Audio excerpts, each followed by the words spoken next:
Donc, j'ai l'impression que ça défile tout seul. Il n'a pas ouvert le... Ok. Voilà.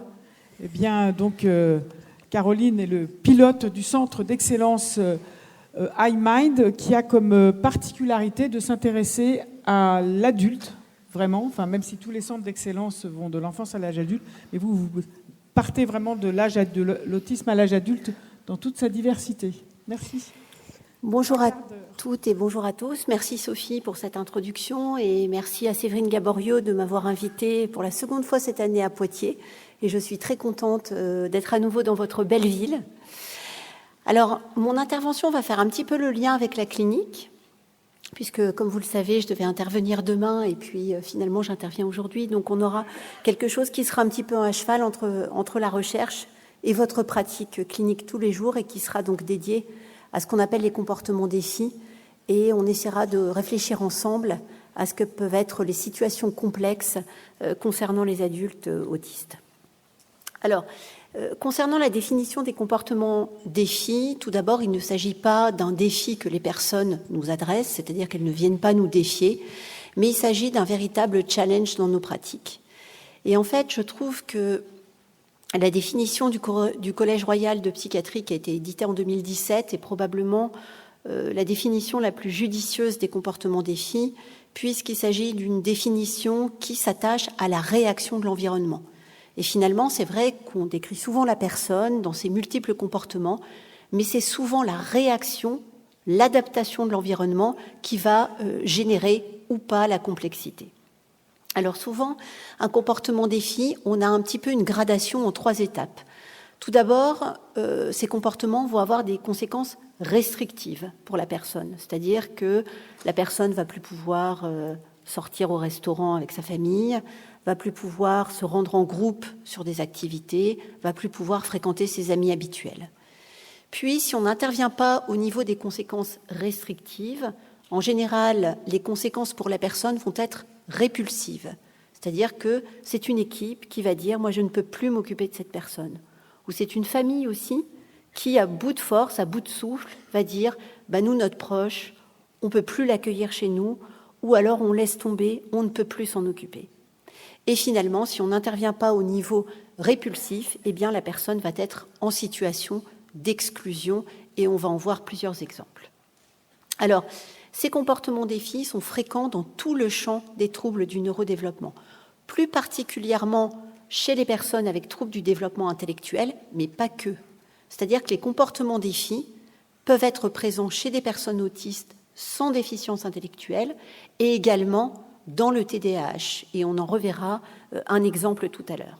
Alors, chez les personnes qui ont un trouble du développement intellectuel et des comportements défis, eh bien souvent, on pose un diagnostic de forme syndromique et un certain nombre de pathologies génétiques qu'on a vues ce matin avec Thomas Bourgeron notamment, mais de manière générale, ces formes syndromiques ont un lien avec les comportements défis et on sait aujourd'hui que dans nos cohortes d'adultes avec troubles du développement intellectuel, on pose un diagnostic de forme génétique dans 50 à 70% des cas.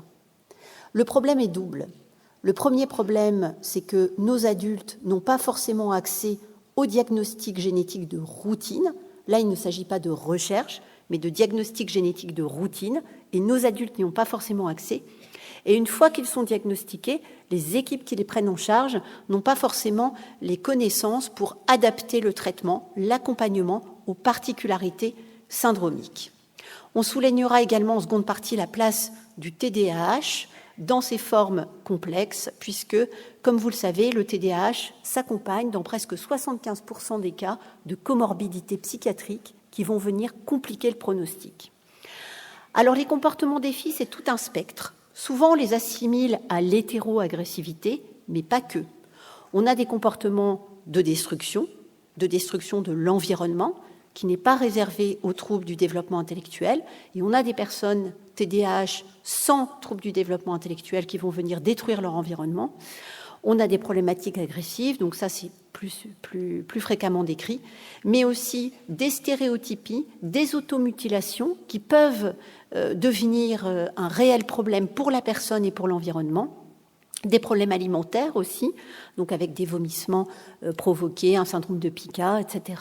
Et également des perturbations antisociales, des nuisances à l'environnement qui vont devenir de véritables défis posés aux équipes soignantes. Alors, tout le problème de ces comportements, c'est que pour ne pas les prendre de plein fouet, pour que les équipes ne les prennent pas de plein fouet, pour que les familles ne les reçoivent pas comme quelque chose d'extrêmement violent, eh bien, il faut évaluer.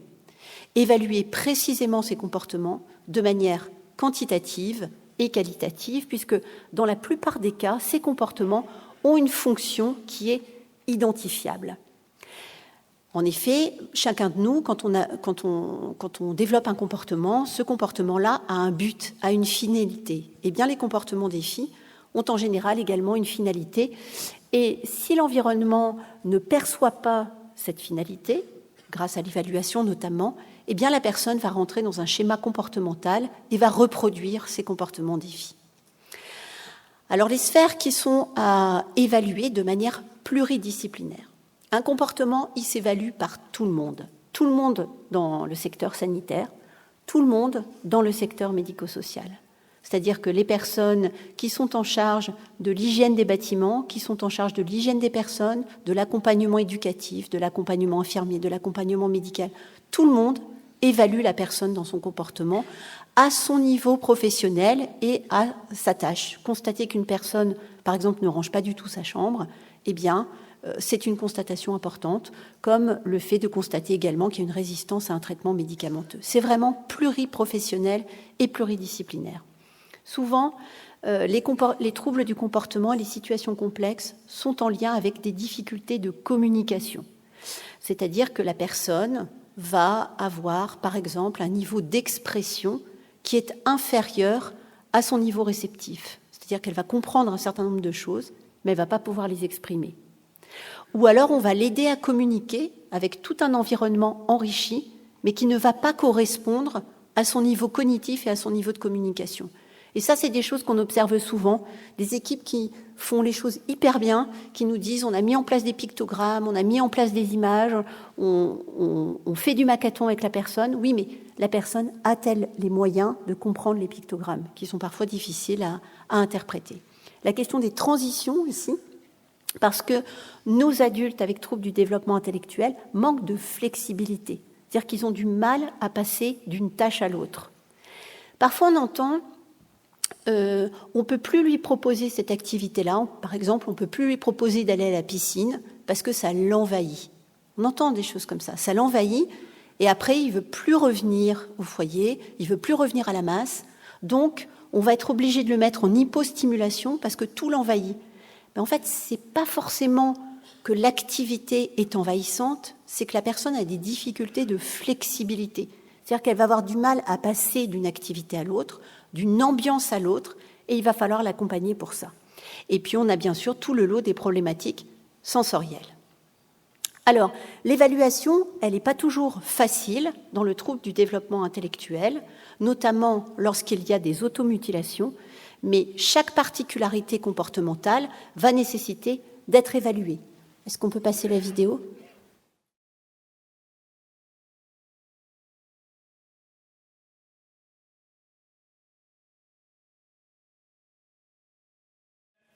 Donc ça, c'était une personne qui avait des comportements des filles à type d'automutilation répétés et qui avait une hyperactivité incessante. Donc la prise en charge a été la prise en charge d'un TDAH syndromique et pas forcément d'associer un traitement par neuroleptique. Et ce traitement a permis de soulager le comportement. Alors, et puis c'est la grande spécialité de Jea Saravan qui est parmi nous. Les comportements des filles, les situations complexes, c'est un examen médical général avant tout. C'est-à-dire que nous sommes amenés très souvent à recevoir des personnes en consultation qui sont en réalité porteuses d'une atteinte bucco-dentaire. Les caries, c'est 30% de nos consultations pour comportement des filles. Parfois, on a reçu une personne qui avait été attachée pendant plus de 3 mois de manière continue en raison de la gravité de ces troubles du comportement et qui avait 17 caries.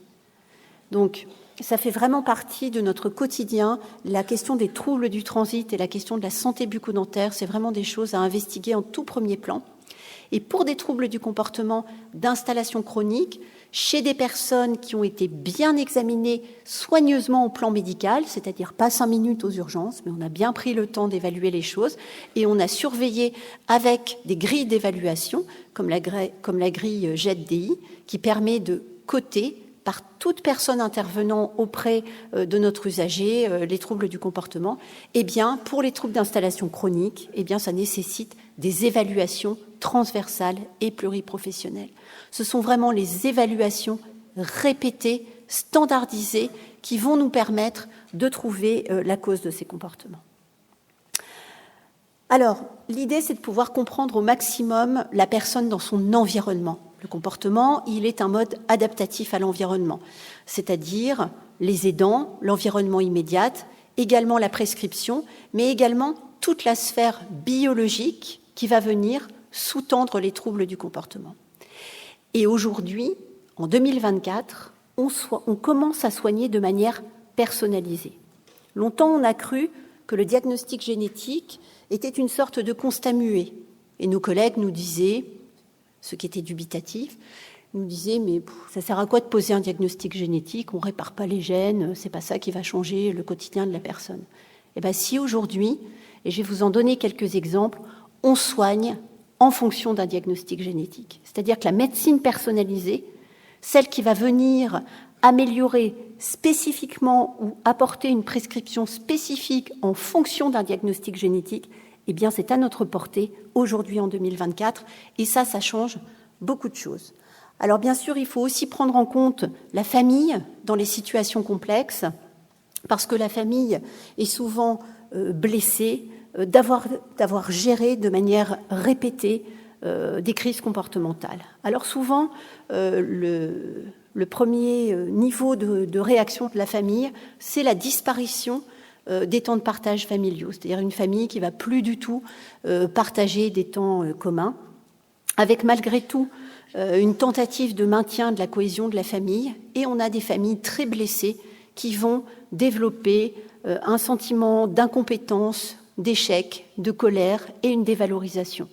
Et ça va être aussi notre rôle en tant que soignant ou en tant qu'accompagnant du secteur médico-social d'évaluer les difficultés des familles, puisqu'il va falloir répondre à leurs besoins pour pouvoir aussi les rassurer et qu'elles puissent continuer à être les aidants naturels de l'adulte.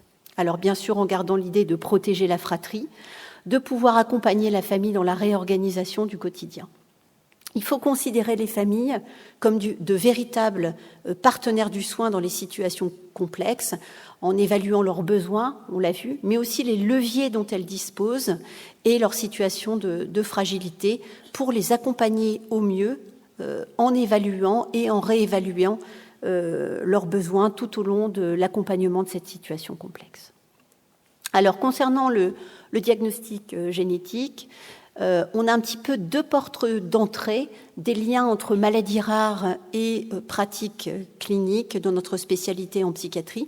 C'est tout d'abord des patients qui ont été repérés avec une maladie rare du neurodéveloppement qui va venir s'aggraver ou qui va venir être en association avec des comportements complexes, notamment d'acutisation au moment de l'adolescence, ou réciproquement, on a des personnes qui ont une présentation clinique atypique et qui vont venir pour un diagnostic.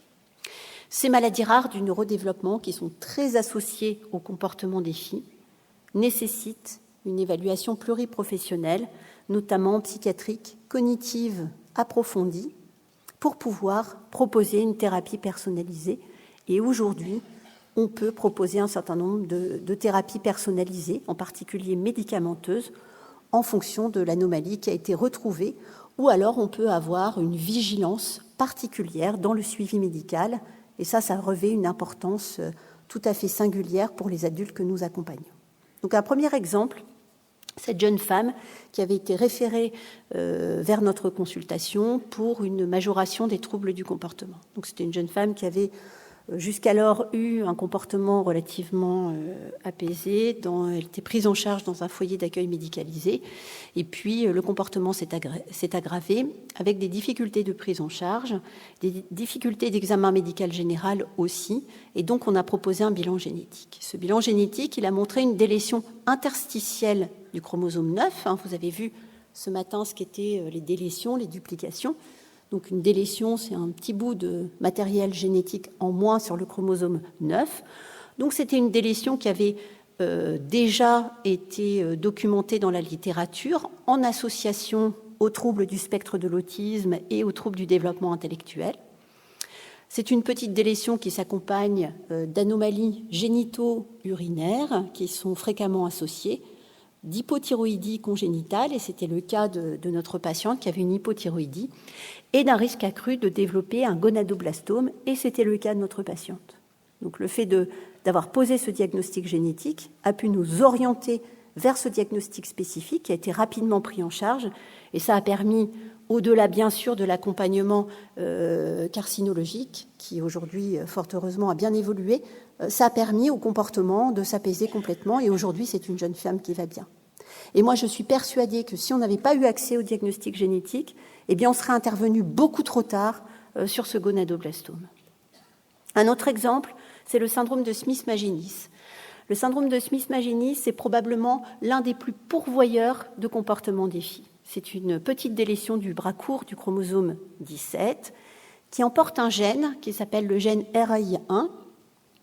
Et ce gène a la particularité de coder pour la sécrétion de mélatonine. Alors vous voyez, là vous avez différentes personnes qui sont suivies à Lyon, et donc qui ont une présentation morphologique un petit peu particulière. Ils sont blonds, vous verrez, ils ont une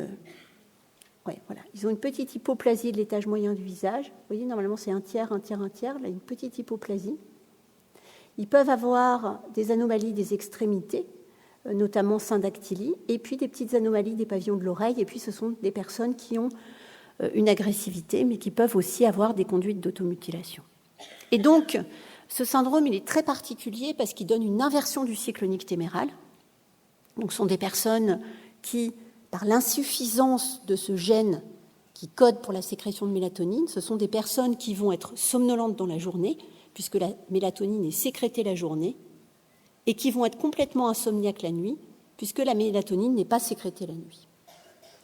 Et donc, cette inversion du cycle nictéméral s'accompagne de troubles du comportement, essentiellement parce que ces personnes vont venir lutter par leur comportement contre la sédation en journée. Et ce sont des personnes qui vont également présenter des troubles de la communication, notamment de l'expression. Donc vous avez ici une autre jeune fille qui a ce syndrome, et puis on repère aussi sur son dessin les troubles visuospatiaux. Et donc, quand on est un adulte avec troubles du neurodéveloppement, qu'on ne dort pas la nuit, qu'on a des troubles du comportement et qu'on ne s'exprime pas, eh bien l'ordonnance c'est ça. Et donc ça c'est une vraie ordonnance, je ne l'ai pas fabriquée pour vous parler aujourd'hui, c'est une vraie ordonnance. C'était un jeune homme qui était suivi en UMD, en unité pour malades difficiles, avec, vous voyez, plein de médicaments en association, qui étaient extrêmement agressifs, qui passaient à l'acte et qui était devenu une personne en situation de dangerosité pour les autres. Et le fait de poser ce diagnostic, ça nous a permis d'appliquer le traitement qui est recommandé dans le syndrome de Smith-Magenis, c'est-à-dire de rétablir le cycle nictéméral. Donc on lui a administré de la mélatonine au coucher et on a inhibé la synthèse de mélatonine en journée par des bêta-bloquants. Donc on a restauré en quelque sorte artificiellement un cycle nictéméral et ça a permis d'apaiser les troubles du comportement.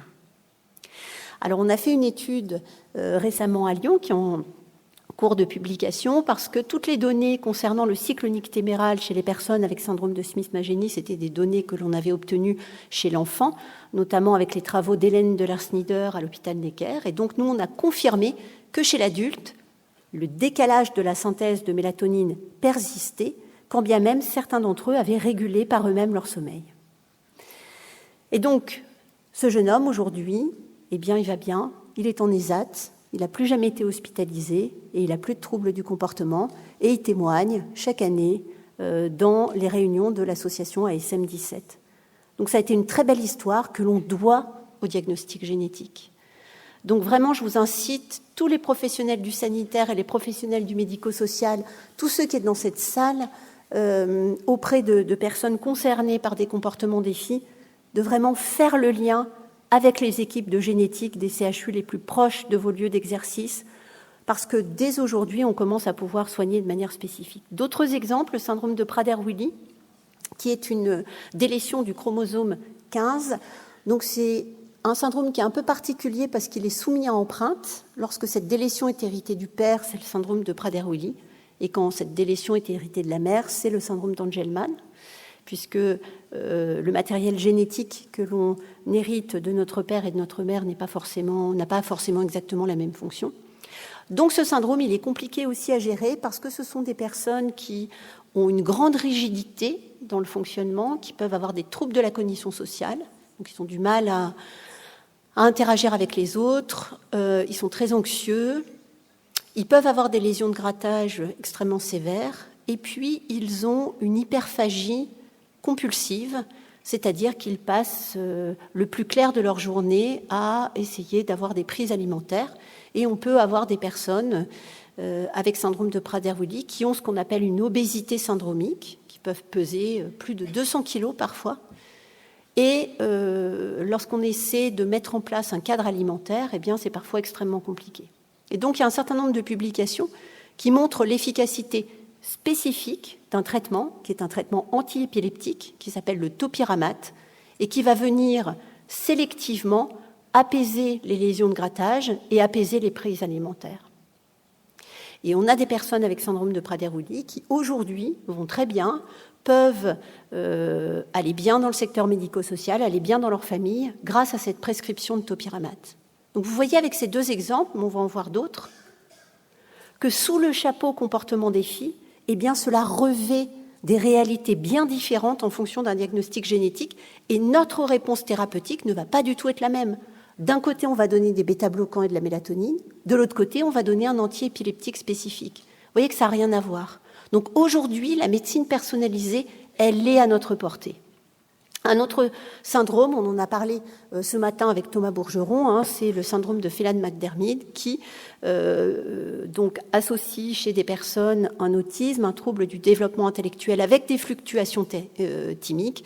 Et il y a un certain nombre de publications et donc un essai thérapeutique en cours à Robert Debré pour montrer une efficacité spécifique des sels de lithium sur les anomalies comportementales. Et puis un autre exemple qu'on est en train de rapporter dans la littérature, c'est l'exemple d'un jeune homme qui s'appelle Alexandre et dont on s'est occupé pendant des années puisqu'il était en hospitalisation quasiment continue pendant 4 ans en raison de comportements défis extrêmement sévères. Il faut savoir qu'Alexandre, à un moment de son parcours, à l'hôpital du Vinatier, il était responsable à lui seul, alors que l'hôpital du Vinatier, c'est plus de 500 lits d'hospitalisation. Il était responsable à lui seul, à un moment de son parcours, de plus de 40% des passages à l'acte sur soignants. C'était un jeune qui allait extrêmement mal. On était vraiment à bout de toute ressource thérapeutique et qui présentait un trouble du développement intellectuel, une épilepsie, un retard de langage important, une apraxie, des difficultés sensorielles, des troubles du sommeil et une hypotonie. Et puis on est tombé sur cette publication qui a été faite par Iman About à l'hôpital Necker et qui montrait qu'il y avait vraiment une efficacité spécifique du cannabidiol dans cette mutation rare et que ça permettait d'avoir une belle efficacité sur l'activité électrique anormale cérébrale. Il y avait peu de données sur le comportement. Mais on s'est dit, tiens, banco, de toute façon, on est vraiment démunis avec lui. Et donc, on a essayé de mettre en route ce traitement, le cannabidiol, l'épidiolex. Depuis, on l'a essayé, on a fait un petit essai thérapeutique qu'on va rapporter, mais dans d'autres personnes qui avaient cette mutation. Et on a eu une très belle efficacité sur les comportements défis, avec une réduction vraiment drastique de la fréquence des crises comportementales. Il a pu retrouver entre 7 et 9 heures de sommeil par nuit. Il n'y a plus d'étalage de sel. Il s'est mis à accepter l'aide qu'on lui proposait. Et au bout de 4 ans d'hospitalisation, aujourd'hui, il est sorti de l'hôpital. Il va bien, il continue son parcours et on a plutôt des nouvelles qui sont très, très positives pour lui. Alors, au-delà de ces présentations, la question à se poser ensemble, c'est est-ce que d'autres populations que les populations syndromiques avec troubles du développement intellectuel sont concernées par des formes complexes dans les troubles du neurodéveloppement. Et finalement, est-ce que ce qu'on appelle complexité dans les TND, ça ne se définit pas tout simplement par le pronostic social de la personne? Est-ce que si la personne est en incapacité de s'insérer socialement, est-ce qu'on n'est pas sur la définition la plus juste de la complexité dans les troubles du neurodéveloppement? Alors, on s'est posé la question à Lyon suite à la rencontre avec un patient dont je vais vous décrire la situation clinique tout de suite, du lien entre les troubles du neurodéveloppement, en particulier le TDAH, et les situations complexes chez les anciens sportifs de haut niveau. Alors, vous avez peut-être vu dans la littérature, il y a eu de nombreux sportifs de haut niveau qui ont complètement décroché à la suite de leur carrière, qui ont développé des conduites addictives sévères. On a une mortalité importante chez les anciens sportifs de haut niveau, avec des décès brutaux. On en a un certain nombre qui ont fait des problèmes judiciaires, etc. Donc, on s'est dit, est-ce qu'on n'a pas finalement un lien entre TDAH et sport de haut niveau avec l'émergence de situations complexes qui passent complètement sous les radars, qui sont un peu les grands oubliés de la recherche sur les situations complexes, parce qu'il s'agit plutôt de personnes en situation de précarité et il n'y a pas forcément de grands troubles du comportement externalisé et pas forcément de troubles du développement intellectuel associés. Donc, dans la littérature, on a quand même un certain nombre de publications qui sont très récentes. C'est un problème récent qui commence à émerger dans les préoccupations des chercheurs sur une association significative entre le sport de haut niveau, mais aussi la consommation d'alcool et les conduites violentes, entre le sport de haut niveau, le TDAH et le risque de blessure, les addictions chez des personnes qui sont en recherche de sensations. Alors, il y a eu un certain nombre de recherches, de publications sur la dépression dans le sport et la dépression chez les sportifs de haut niveau. Mais on s'est posé la question de se dire, est-ce que finalement ces éléments dépressifs ne viennent pas masquer un trouble autre qui est plus constitutionnel et qui pourrait aussi expliquer les habiletés particulières des sportifs de haut niveau dans leur pratique quotidienne, avec notamment pour le TDAH la place du focus attentionnel court, avec des personnes qui sont capables de se concentrer très fortement mais sur un instant très court, la place de l'explosivité aussi dans les comportements, la place de la motivation, de la sensibilité à la récompense. Et donc, on a rencontré un certain nombre de personnes sportives de haut niveau, et particulièrement, on a été très touchés par l'histoire d'un homme de 51 ans, qu'on a rencontré donc à 51 ans, qui avait une carrière très brillante dans l'athlétisme passé, puisque c'est un homme qui a été 12 fois champion de France, donc c'est quand même un très beau palmarès, qui a été plusieurs fois champion d'Europe en 3000 mètres steeple, qui est une discipline très exigeante, qui a fait les Jeux mondiaux d'Atlanta, etc. Et lorsqu'on l'a rencontré, c'était un homme qui s'est présenté à notre consultation et qui avait tout perdu, en fait. À l'issue de sa carrière, il l'explique très bien, le jour où il a arrêté sa pratique ultra-intensive de haut niveau, parce que c'est quelqu'un qui courait jusqu'à 40 km par jour, eh bien, tout s'est effondré pour lui. Il a perdu sa femme, il a perdu ses enfants, etc. Et lorsqu'on a fait une visite à son domicile pour l'aider, eh bien, voilà ce qu'on a trouvé. Et donc, on est quand même sur des situations complexes, mais qui passent complètement en dehors des radars de nos champs habituels des troubles du neurodéveloppement. Et donc, c'est un homme qui avait des difficultés à se concentrer absolument majeures, une très grande instabilité, des très très grosses difficultés émotionnelles, et qu'on a pu mettre sous méthylphénidate, qui est le traitement du TDAH, et écouter ce qu'il en dit. Est-ce qu'on peut mettre ce qu'il dit de ses symptômes et de la mise en route du traitement? Est-ce qu'on peut appuyer sur la petite... Non. Il faut cliquer, enfin, il faut passer le curseur sur le... Durant toute ma vie, j'ai souffert de l'abandon. Ainsi, je faisais tout pour plaire. Je disais oui à tout le monde. J'en faisais trop. Et je faisais peur à la fois. Car, à trop vouloir en faire, on étouffe les gens. Et ils ressentent que j'ai envie de les posséder, alors que bien au contraire, c'était par peur de les perdre. Je ne saurais que dire de plus que la mise en place du traitement adapté au traitement de cette pathologie, tout a changé en moi.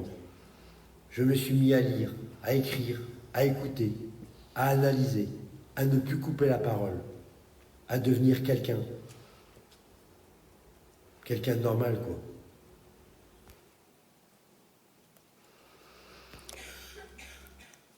Et donc, dans la suite, notre idée, c'est de lancer une étude chez les jeunes sportifs de haut niveau, notamment en collaboration avec l'INSEP, parce que notre souhait, c'est donc que le dépistage du TDAH, qui est particulièrement fréquent dans cette population, fasse partie du bilan médical initial chez les sportifs de haut niveau, parce que ça conditionne leur réinsertion sociale et professionnelle après la pratique, et ça pourrait, on l'espère, éviter d'aboutir à des situations dramatiques de décrochage complet de ces sportifs à la fin de leur carrière.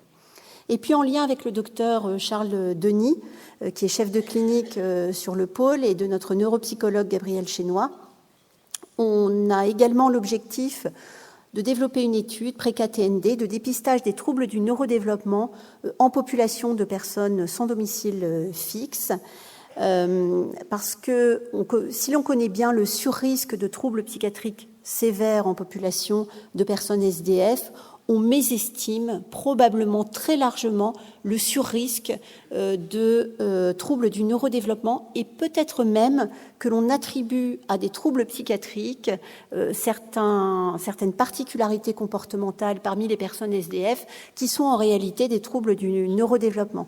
On pense au TDAH, on pense aussi à l'autisme. Donc on a contractualisé avec 3 centres d'hébergement à Lyon pour inclure sur une durée de 2 ans 150 personnes SDF, avec vraiment, on va développer une démarche d'aller vers eux directement dans les CHRS pour pouvoir essayer de dépister, mais aussi d'orienter les personnes SDF qui seraient dépistées vers un diagnostic, vers un accompagnement spécialisé. On espère aussi alerter les pouvoirs publics sur les besoins précis des personnes SDF qui seraient porteuses de troubles du neurodéveloppement, et puis, dans un second temps, bien sûr, plus largement étendre la recherche aux personnes en situation de problèmes judiciaires, et notamment en milieu carcéral.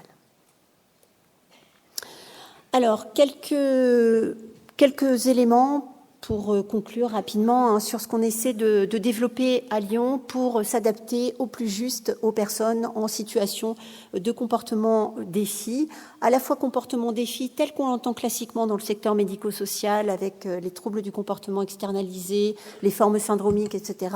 Mais on espère aussi développer des prises en charge au plus juste pour les personnes qui ont des troubles du neurodéveloppement, mais qui passent un peu en dehors des radars parce que assez isolées, en situation de déshérence sociale et de précarité. Donc notre pôle, il est recentré autour d'un plateau ambulatoire et d'équipes mobiles qui interviennent à la fois au domicile des personnes et dans le secteur médico-social. Et on a plus particulièrement une unité d'hospitalisation qui est une petite unité de 10 lits et qui est renforcée pour accompagner les personnes en situation de comportement défi. Alors avec ma collègue Anne Duchamp, qui est cadre supérieur de santé, et grâce à laquelle on a pu faire vraiment un énorme travail, quand on est arrivé en 2019 sur ce pôle, c'était ce qu'on appelait un pôle des longues évolutions, des personnes qui étaient hospitalisées. Alors on avait, donc moi je travaillais à l'hôpital du Vinatier, on avait la doyenne du Vinatier qui était hospitalisée dans notre unité, elle avait 50 ans d'hospitalisation et c'était une dame qui était camisolée depuis 25 ans. Et on avait, quand nous sommes arrivés, on avait 46 personnes hospitalisées dans des chambres carrelées, du sol au plafond, dans des conditions qui n'étaient pas dignes. Et certaines d'entre elles, on prescrivait des temps de décontention. On ne prescrivait pas des temps de contention. Mais ça, on le voit encore dans certains endroits en France. Là, les photos que je vous montre, elles datent de 2019. Mais on a encore des endroits comme ça qui ne sont pas respectueux des personnes. Et j'espère que vous y êtes sensibilisés parce que toutes et tous, on doit lutter contre cette manière de traiter les gens. Et donc, grâce au soutien de la direction du Vinatier, le directeur Pascal Mariotti, qui est très investi dans le soin aux personnes, on a pu faire un projet architectural ambitieux avec un concours qui a été lancé fin 2021. 10 architectes ont répondu, 3 personnes ont été présélectionnées, et puis on a fait un jury avec des professionnels du bâtiment, des soignants, mais aussi des personnes autistes, pour choisir le projet le plus adapté. Donc on a retenu ce projet qui représente l'intérêt d'être très modulaire, donc qui va s'adapter complètement aux personnes, avec une grande perméabilité entre l'extérieur et l'intérieur dans une visée inclusive. L'idée, c'est qu'on s'est dit, on ne veut plus cacher ces personnes, on veut qu'elles soient visibles de l'extérieur, qu'on puisse les voir, qu'elles puissent voir le monde, et il n'y a plus question de tout fermer, de tout barricader, de fermer les volets, comme c'était le cas avant. Avec un jardin sensoriel qui permettra d'avoir une zone pour le goût, une zone pour le toucher, pour l'ouïe, pour l'odorat. On a aussi un intérieur qui va être biophilique, puisque les intérieurs biophiliques, c'est-à-dire qui incluent des éléments naturels, sont des éléments stabilisateurs du comportement, et ça, ce sont des choses qui ont été bien montrées dans la littérature. On a un certain nombre d'alcôves aussi qui vont permettre aux personnes de s'isoler, de voir sans être vues de manière très adaptée. Et on a aussi d'autres alcôves un peu partout dans l'unité qui vont permettre une grande adaptation au profil des personnes. Et puis enfin, avant de conclure, lutter contre les situations complexes, c'est aussi pouvoir permettre aux personnes de s'inclure dans la ville. Parce que souvent, c'est ce qu'on disait tout à l'heure, les situations complexes, la problématique principale, c'est l'inclusion sociale. C'est-à-dire qu'une situation complexe, elle est très en lien avec le pronostic social. Une personne qui ne peut plus aller boire un verre, qui ne peut plus aller au restaurant, qui ne peut plus aller chez le coiffeur, se retrouve rapidement en situation de complexité. Ou une famille qui a développé son réseau dans son village ou dans sa ville et qui ne peut pas du tout se rendre à l'extérieur parce que les personnes ne connaissent pas l'autisme, parce que ce n'est pas facile d'aller avec un enfant autiste chez le coiffeur, etc.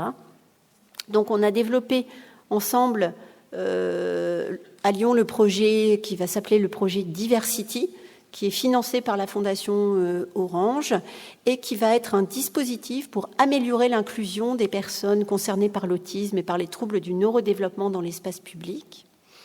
Donc en fait, l'idée de Diversity, c'est une application qui va être téléchargeable sur iOS et sur Android, qui va permettre aux personnes de se géolocaliser. Toute personne, l'application sera gratuite, disponible, toute personne pourra se géolocaliser. Et les commerçants qui auront développé des actions en faveur de l'autisme et des troubles du neurodéveloppement pourront se géolocaliser aussi.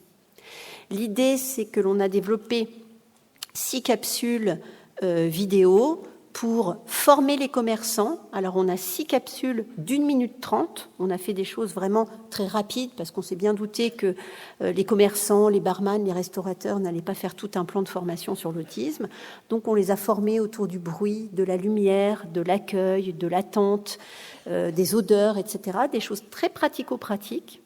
Une fois que nos commerçants sont formés, ils signent une charte La charte est très simple, c'est je m'engage à offrir des dispositifs aux personnes autistes, je m'engage à avoir des actions inclusives, ils signent, et ensuite ils seront répertoriés sur cette application avec vraiment l'idée de pouvoir lever les freins et les contraintes des commerçants, des restaurateurs pour accueillir ce public.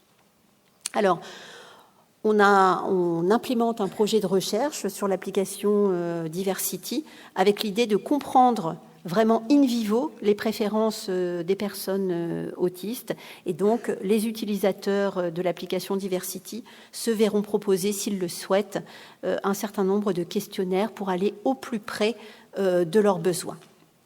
Donc, on a vraiment associé des personnes concernées par l'autisme à chaque étape de la conception de l'application, dans la conception des capsules, dans la conception même de l'application.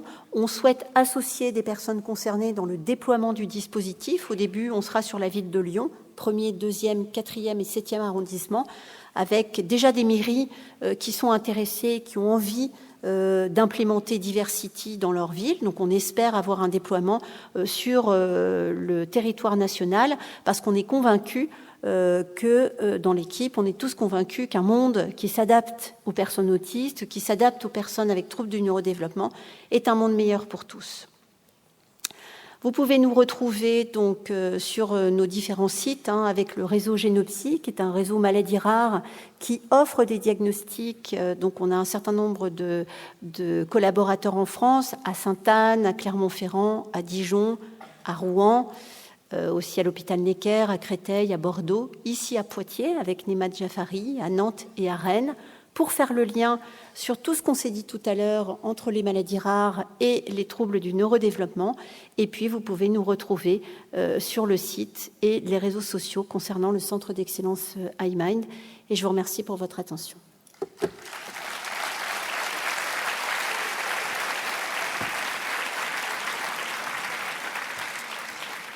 Merci beaucoup, Caroline. On rentre vraiment dans le concret. C'est-à-dire que même si on a affaire à un centre d'excellence, équipe de recherche, là, qui peut paraître loin du terrain, en fait, je trouve que votre équipe a toujours cœur à faire ce lien permanent entre terrain et en impliquant les personnes concernées. Donc ici, je suis sûre qu'il y a des personnes concernées par ces sujets-là au quotidien. Donc si vous avez, en plus, vous n'avez pas pris tout votre temps de parole. Donc il y a vraiment du temps pour les questions. Donc, alors évidemment, on ne pourra pas répondre à des questions concernant une personne. Est-ce que tel traitement ou tel comment vous résoudriez cette situation? Je ne pense pas que là ce soit possible, mais en revanche sur sur le travail d'équipe, est-ce que vous avez appris des trucs? Je ne sais pas moi. Est-ce que vous avez des commentaires à faire? Quelqu'un dans le fond. Bonjour. Je me fais la voix d'une personne autiste adulte qui demande comment on peut évaluer les comportements défis pour des personnes autistes sans déficience qui vivent seules à la maison, qui ne sont pas en foyer ni en famille. Donc une personne qui est H24 chez elle, est-ce que vous avez des outils, des techniques pour pouvoir observer quand on est éloigné finalement d'une équipe professionnelle de terrain ou voilà. Alors, donc ça, c'est pas une question évidente. C'est-à-dire que la personne, c'est l'idée d'auto-évaluer ses comportements défis ou c'est qu'une équipe soignante évalue? Quel est le... Je pense que c'est pour trouver une solution. Donc ça pourrait être dans je pense que c'est pour trouver une solution. Donc ça pourrait être sur l'auto-évaluation ou potentiellement interpeller une équipe ambulante. Mais maintenant, ça dépendra des territoires. Alors, la question, elle est complexe parce que dans toutes les échelles de comportement défi, on a un certain nombre d'échelles qui sont des échelles quantitatives et des échelles qualitatives aussi. La plupart du temps, ces échelles sont plutôt préconisées dans le trouble du développement intellectuel. Donc, moi, je suis persuadée qu'il y a ce qu'on peut considérer comme des comportements défis dans les troubles du neurodéveloppement sans déficience intellectuelle, et que pour l'instant, ces comportements défis-là passent complètement sous les radars. Je pense, on vous a montré l'exemple de ce sportif qui était en situation de consommation, vous en êtes douté, de consommation de cocaïne, consommation de crack, désocialisation. Et on a aussi, par exemple, je pense à des personnes autistes qui vont s'automutiler, etc. Donc je dirais qu'on a des moyens d'évaluer aujourd'hui la réaction de l'entourage, c'est-à-dire comment est-ce que la personne est insérée au plan social, quelle est sa qualité de vie, quel est son bien-être mental, comment est-ce qu'elle a développé des comorbidités psychiatriques. Et donc, je dirais que c'est autour des comorbidités psychiatriques, de la qualité de vie, du bien-être et de l'adaptation de l'environnement qu'on arrive aujourd'hui à se diriger sur la voie des comportements défis, quand on n'est pas dans des formes syndromiques ou quand on n'est pas classiquement en masse, en femme, comme on s'imagine classiquement les comportements défis. Et justement, on ne peut pas imaginer justement pour rebondir avec l'accord de la personne et dans un protocole particulier, puisqu'il reste enfermé chez lui, est-ce qu'il y a une analyse caméra ? Enfin, moi, je me dis, on pourrait imaginer qu'il y ait une caméra et qu'après soit analysé. Évidemment, ça resterait dans un but thérapeutique, mais est-ce que Après, parce qu'on le fait quand même aussi quelquefois. Enfin, moi, je sais, puisqu'on l'a fait pour ma fille. Dans des situations très particulières où on signe un protocole, par exemple pour examiner un comportement pendant la nuit, parce que on ne va pas rentrer tout le temps, la personne ne dort pas, s'automutile pendant la nuit, donc ça, pour voir en fait ce qui se passe avant, après, donc ça se fait aussi de temps en temps. Donc est-ce qu'on peut imaginer ça avec des personnes alors on a consentantes? Alors, il y a effectivement quand même des échelles d'observation, il y a des échelles quantitatives qui permettent de coter la survenue des comportements défis. Et après, on utilise quand même beaucoup les films. Enfin, nous, on filme beaucoup les personnes. Je vous ai montré un exemple tout à l'heure. On filme beaucoup, on photographie beaucoup. Parce qu'en fait, la difficulté dans un comportement défi, c'est qu'on le rapporte souvent, je dis on, mais tout le monde en fait, on interprète aussi en fonction de ce qu'on disait en préambule, en fonction un petit peu de la restriction, de la répulsion, de l'exclusion. Et deux personnes ne vont pas décrire de la même manière un comportement défi. Si vous avez, par exemple, dans le secteur médico-social, un jeune intérimaire qui arrive, qui ne connaît pas, qui est un petit peu effrayé, il ne va pas forcément décrire le comportement de la même manière qu'une personne qui est très bien formée, qui a l'habitude, etc. Donc, les aspects subjectifs, narratifs, souvent, ce n'est pas terrible pour se dire, surtout, est-ce qu'une intervention fonctionne ?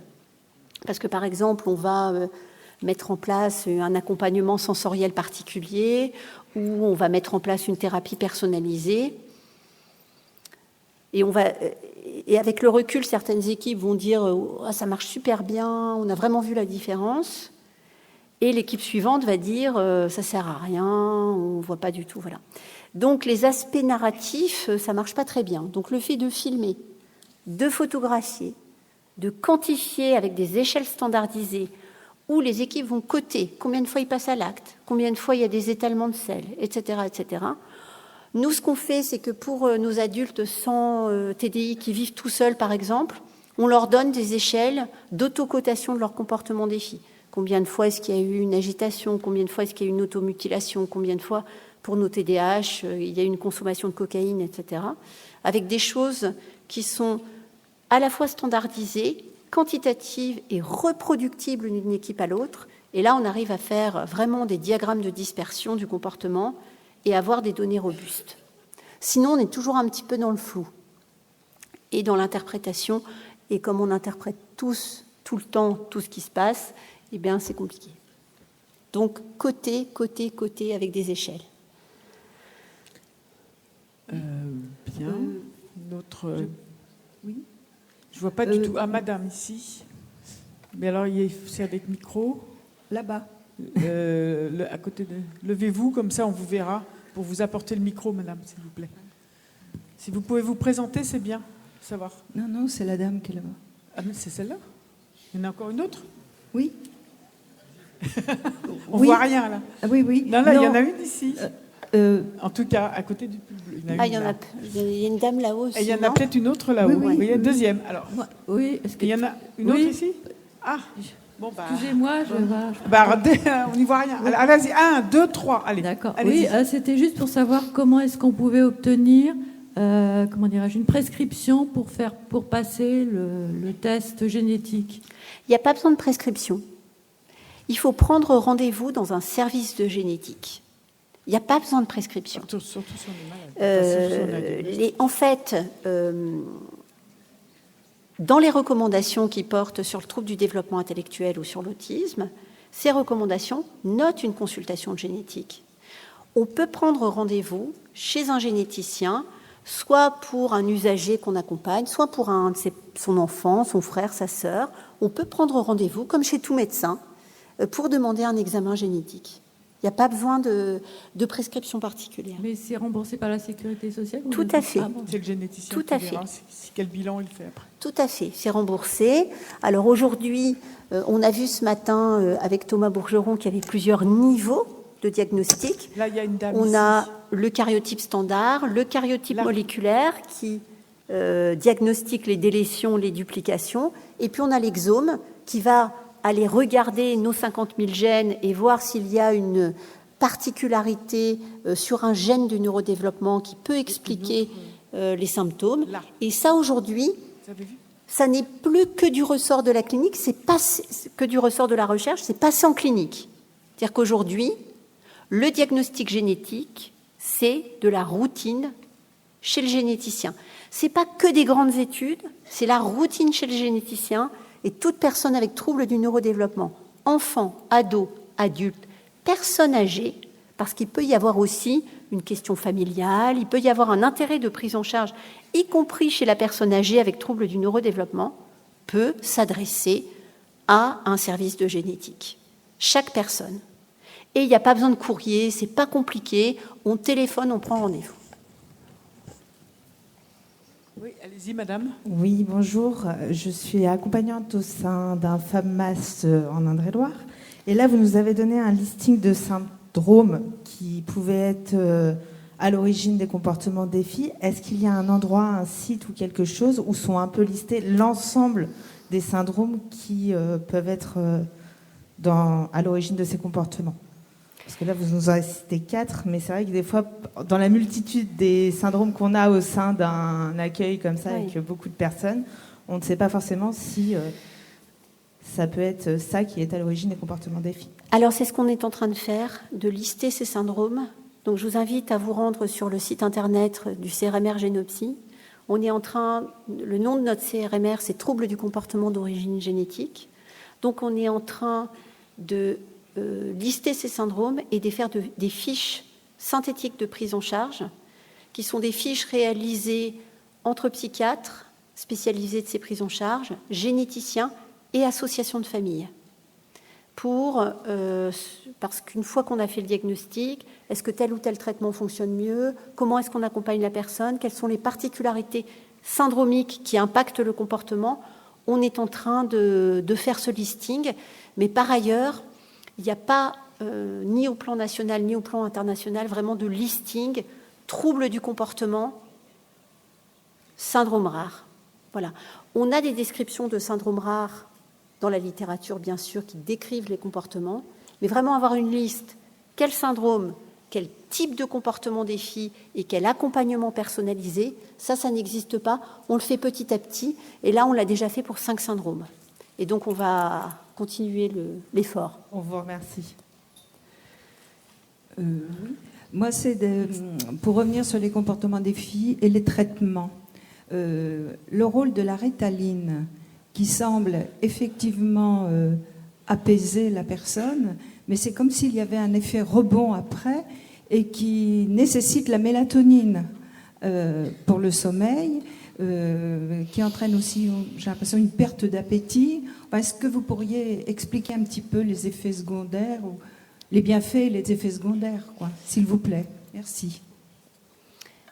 Alors, plus généralement, puis on reviendra au méthylphénidate après, plus généralement, pour introduire un traitement psychotrope dans les comportements des filles, la première étape, c'est de repérer le symptôme organisateur. Parce que sinon, on va mettre facilement des antipsychotiques, des neuroleptiques. Il y a une étude d'Anouk Amestoy qu'elle a fait en 2017, pas loin d'ici à Bordeaux, qui montre que 85% de nos adultes dans le secteur médico-social reçoivent un traitement par neuroleptique, le plus souvent neuroleptiques de première génération qui sont les plus mal tolérés. Donc, numéro 1, on repère le symptôme organisateur. Si le symptôme organisateur est effectivement le déficit attentionnel, la dysrégulation émotionnelle, la plasticité, l'impulsivité, le manque d'inhibition, et qu'on conclut à un TDAH, on peut introduire effectivement du méthylphénidate. La particularité du méthylphénidate, c'est que ce n'est pas un traitement au long cours, il a un effet on-off. Vous le donnez, ça fonctionne, vous ne le donnez pas, ça ne fonctionne pas, et à l'issue de l'efficacité du traitement, alors on a des formes à libération immédiate et des formes à libération prolongée, mais à l'issue de l'efficacité du traitement, effectivement, on peut avoir un effet rebond.